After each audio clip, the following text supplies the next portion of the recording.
किसान भाइयों नमस्कार। मैं राम बाबू सिंह अपने राम फार्मिंग चैनल में प्रेम पूर्वक स्वागत करता हूं। किसान भाइयों, आज हम बात करेंगे किसानों के लिए एक नई उम्मीद। ये नई उम्मीद क्या है, इसके बारे में जानेंगे। कैसे है, इसके बारे में जानेंगे। किसान भाइयों, भारत एक कृषि प्रधान देश है। हमारे यहाँ एक नारा लगाया जाता है, जय जवान जय किसान।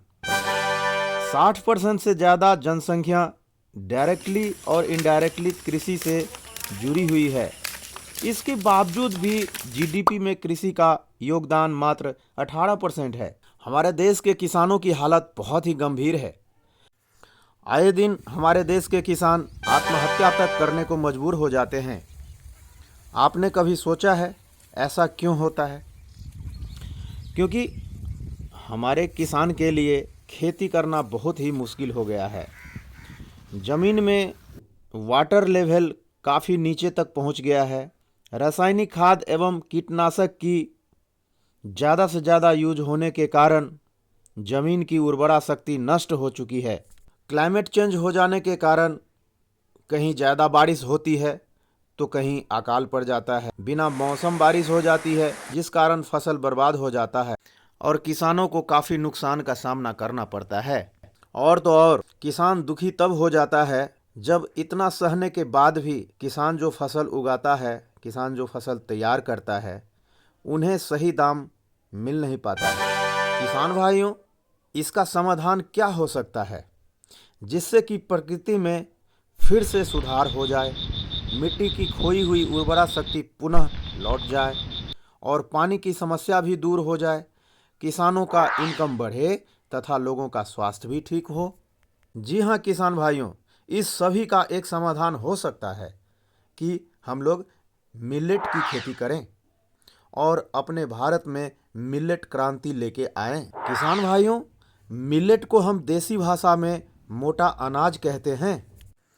जैसे ज्वार, बाजरा यानी पर्ल मिलेट, रागी यानी मरिया यानी मरुआ भी कहते हैं इसे, कोदो यानी कोदरा, कंगनी को फॉक्स टेल भी कहते हैं, प्रोसो को चाइना यानी चीना भी कहते हैं, लिटिल मिलेट यानी सामा, इसे सामा भी कहते हैं, इंडियन बोनियार्ड मिलेट।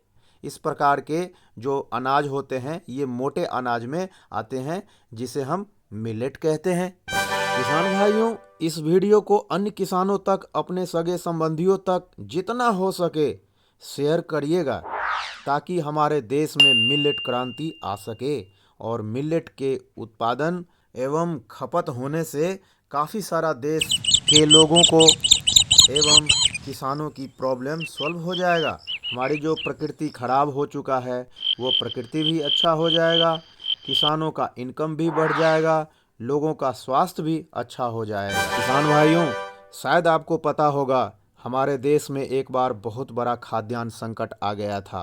भयंकर अकाल पड़ गया था। वह समय था सन 1960 का, जब लोग अन्न के लिए, एक एक दाना के लिए तरस रहे थे। लाखों लोग भूखमरी से मर गए थे। उसी दौरान लाल बहादुर शास्त्री जी ने, हमारे प्रधानमंत्री जी ने जय जवान जय किसान का नारा दिया था और हमारे देश में शुरुआत हुआ था हरित क्रांति का। किसान भाइयों, इस दौरान नई नई टेक्नोलॉजी वाली कृषि यंत्र, रासायनिक फर्टिलाइजर एवं कीटनाशक दवाओं के इस्तेमाल की मदद से अपने देश में अनाज का उत्पादन बढ़ाकर समस्या पर काबू किया गया था। इतना ही नहीं, हम धान और गेहूं दुनिया भर के अन्य देशों में निर्यात भी करने लगे थे। पर किसान भाइयों, समस्या अब ये है कि धान और गेहूं के लिए ज़्यादा से ज़्यादा पानी की ज़रूरत होती है, जो अभी के दिनों में बहुत मुश्किल है। रासायनिक खाद और जहरीले कीटनाशक के प्रयोग इतना हो रहा है, इतना हो चुका है, जिस कारण खेतों की उर्वरा शक्ति नष्ट हो गई है।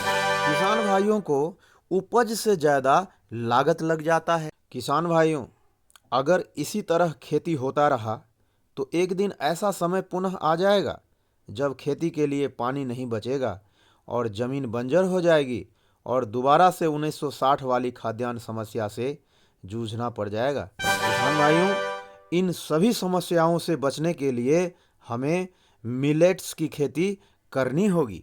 हम सब किसान भाइयों को हमारे देश में मिलेट क्रांति लानी पड़ेगी। मिलेट की खेती करने से किसान भाइयों चावल एवं गेहूं के मुकाबले 70% पानी की बचत हो जाएगी। इसकी खेती के लिए किसान भाइयों ग्राउंड वाटर की जरूरत नहीं के बराबर होती है।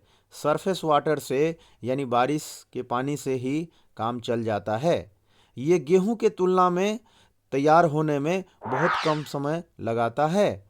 मिलेट की खेती से मिट्टी का हेल्थ भी बनेगा, उर्वरा शक्ति भी बढ़ जाएगी। कीटनाशी दवा की जरूरत ही नहीं होती है क्योंकि किसी प्रकार का कीड़ा यानी कोई रोग ही नहीं लगता। किसान भाइयों मिलेट का स्टोरेज जो होता है वो बहुत आसानी से हम कर सकते हैं क्योंकि हमें कोई डर नहीं रहता कि इसमें कोई कीड़ा लग जाए। पानी के लिए मॉनसून पे डिपेंड नहीं होता, कम बारिश में आसानी से इसकी खेती किया जा सकता है। किसान भाइयों इसका जो डिमांड है वो इंटरनेशनल मार्केट में काफ़ी होता है।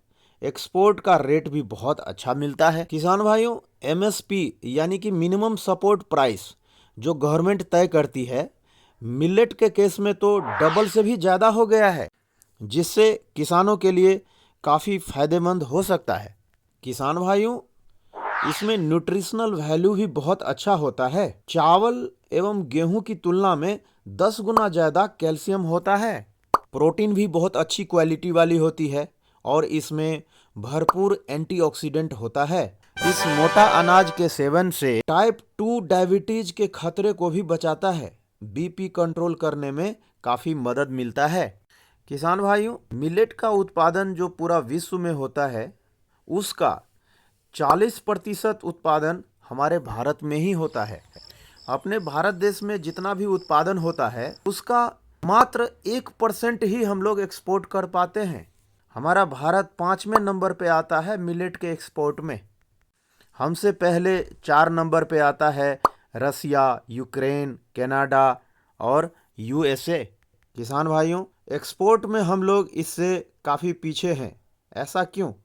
इसका कारण यह है कि हम लोग रॉ मिलेट यानी कच्चा माल एक्सपोर्ट कर देते हैं, परंतु ये लोग क्या करते हैं, ये लोग रॉ मिलेट इंपोर्ट करते हैं और इसे प्रोसेस्ड करके इसमें वैल्यू एडेड करने के बाद एक्सपोर्ट करते हैं।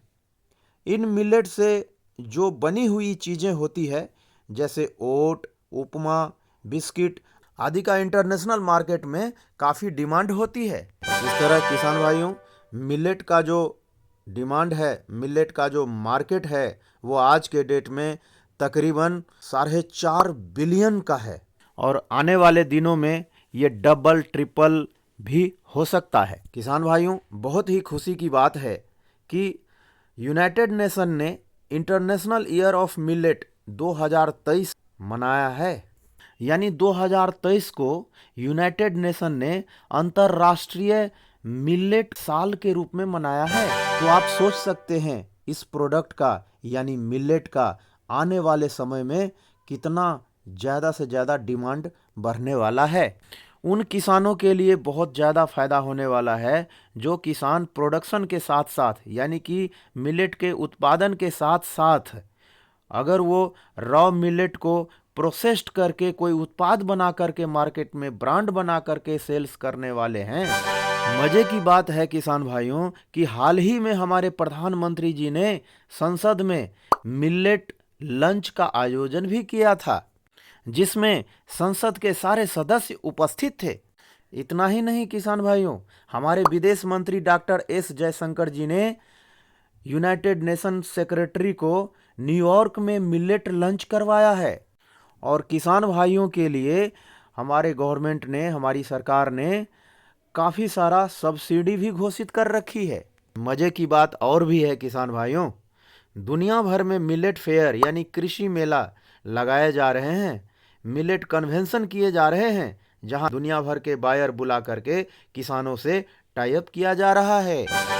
और किसान भाइयों 60 से ज़्यादा जो मिलेट से रिलेटेड स्टार्टअप है यानी मिलेट स्टार्टअप है उसको गवर्नमेंट ने काफ़ी सहयोग भी दे रहे हैं। इसका जो एमएसपी है यानी मिनिमम सपोर्ट प्राइस है, इसको भी काफ़ी बढ़ा दिया गया है। इसलिए आप सब किसान भाइयों से हमारा अनुरोध है कि इस वीडियो को जितना हो सके शेयर कीजिए, ताकि किसान भाई अपना इनकम बढ़ा पाए, साथ साथ प्रकृति में भी सुधार हो, मिट्टी की उर्वरा शक्ति भी बढ़े और लोगों के स्वास्थ्य भी मिलेट के सेवन करने से ठीक हो सके, तथा लोग मिलेट प्रोसेसिंग यूनिट लगाकर और प्रोसेस्ड फूड की मार्केटिंग कर देश एवं विदेशों में बेचकर बेरोजगारी की समस्या को भी दूर कर सकेंगे। और किसान भाइयों, देश को इस सुपर क्रॉप मिलेट की मिलेट रेवोल्यूशन यानी मिलेट क्रांति में भाग लेकर सहयोग करें। किसान भाइयों, अगर यह वीडियो अच्छा लगा हो तो लाइक ज़रूर करें एवं अन्य किसानों तक शेयर करें और हमारा चैनल सब्सक्राइब करना बिल्कुल भी ना भूलें। धन्यवाद।